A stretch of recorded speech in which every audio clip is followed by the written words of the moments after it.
Assalamualaikum warahmatullahi wabarakatuh. Okay, kita masih lagi dalam bab 3 Matematik Pengguna Kredit dan Hutang, di mana hari ini kita akan belajar mengira jumlah bayaran balik pinjaman dan bayaran ansuran dengan pelbagai kadar faedah dan juga tempoh pinjaman, dan juga macam mana nak menyelesaikan masalah melibatkan pinjaman. Okay, jadi awak rujuk buku teks awak muka surat 78, 79 dan juga 80. Okay, tengok kat sini. Okay, jadi tengok kat sini. Kita akan tengok macam mana nak kira bayaran balik pinjaman dan juga ansuran. So, kalau tengok kat sini, setiap pinjaman akan dikenakan faedah ke atas pinjaman dari tarikh pinjaman itu dilakukan. Okay, terdapat dua jenis kaedah pengiraan faedah pinjaman, itu sama ada faedah sama rata, faedah kadar sama rata dan juga faedah atas baki. Okay, baki pinjaman wujud setelah menolak bayaran pendahuluan dan ditambah dengan jumlah faedah yang dikenakan. Manakala ansuran bulanan ialah jumlah amount yang dibayar oleh peminjam kepada pihak bank setiap bulan bagi menjelaskan baki pinjaman. Okay, kita tengok dulu faedah sama rata. Apa itu faedah sama rata? Okay, dalam faedah sama rata, kadar faedah akan dikira pada jumlah pinjaman asal sepanjang tempoh pinjaman. Jadi jumlah faedah yang dikenakan setiap bulan adalah tetap. Okey, jadi tengok contoh 18. Puan Lee membeli sebuah kereta bernilai RM80,000 secara kredit. Beliau membayar bayaran pendahuluan sebanyak 10% dan bakinya dibayar secara ansuran selama 6 tahun. Kadar faedah sama rata yang dikenakan oleh bank ialah 4% setahun. Berapakah jumlah bayaran balik dan bayaran ansuran bulanan yang perlu dibayar oleh Puan Lim? Okey, jadi berapa jumlah pinjaman dia? Harga belian adalah RM80,000 tolak dengan bayaran pendahuluan 10% iaitu RM8,000, bermakna pinjamannya adalah RM72,000. Okey, faedah untuk 6 tahun. Okey, kenapa 6 tahun? Sebab dia pilih kat sini secara ansuran selama 6 tahun. Okay, jadi RM72,000 darab dengan 4% darab dengan 6 tahun. Ini adalah guna formula I sama dengan PRT. Jadi, untuk tempoh 6 tahun, faedah yang dikenakan adalah sebanyak RM17,280.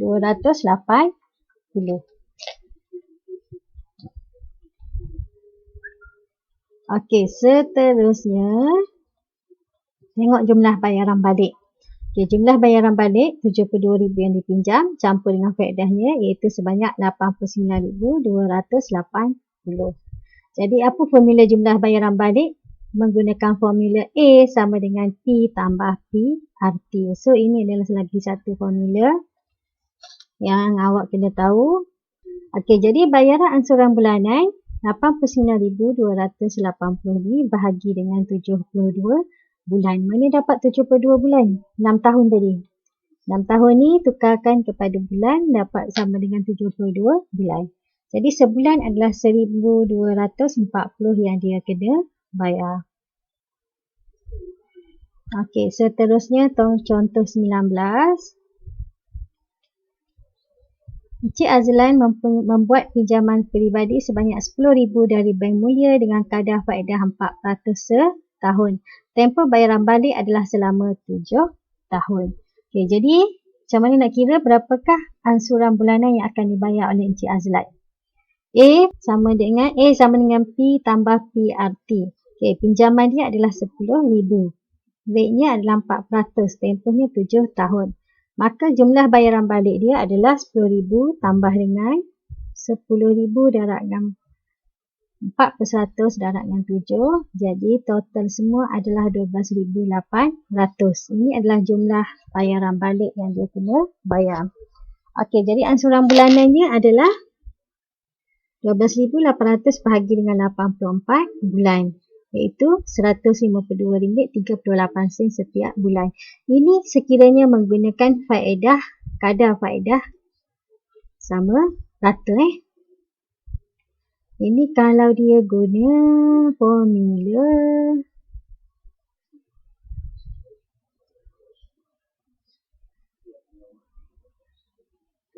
kadar faedah sama rata tadi. Ni faedah sama rata. Okey, seterusnya kita tengok faedah atas baki. Macam mana nak kira faedah atas baki?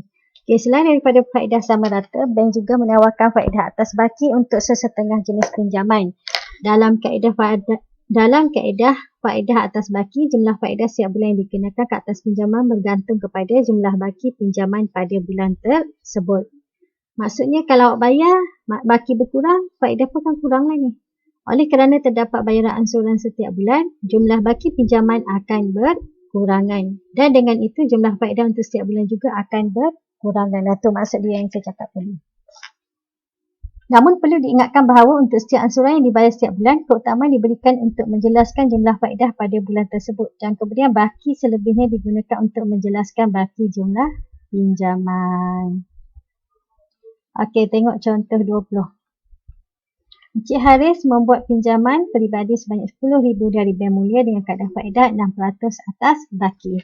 Tempoh bayaran balik adalah selama 7 tahun, manakala ansuran bulanan adalah sebanyak RM150. Hitung jumlah faedah yang perlu dibayar oleh Encik Haris bagi 3 bulan pertama.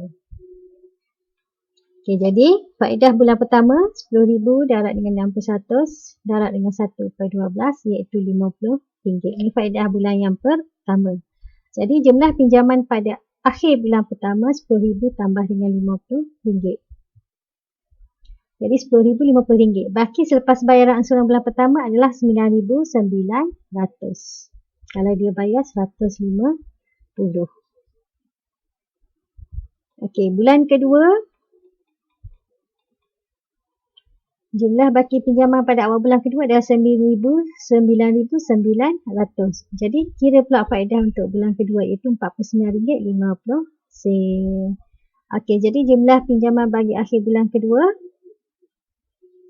Okey, tambah dengan faedah tadi dapatlah RM9,449.50. Jadi baki selepas ansuran bulan kedua adalah RM9,799.50. Okey. Jadi bulan ketiga sama. Baki tadi kira, jadi bulan ketiga RM49 dia punya faedah. Jadi tambah dengan baki akhir bulan kedua tadi. Jadi pada akhir bulan 3 dia ada RM9,849.50. Okey, baki selepas bayaran ansuran bulan ketiga, bakinya adalah RM9,698.50. Jadi berapa faedah dalam 3 tempoh bulan yang pertama? Yang pertama RM50, yang kedua RM49.50, yang ketiga RM49. Jadi RM148.50. Okey, boleh? Itu contoh. Maksudnya dikira atas baki. Macam itulah seterusnya.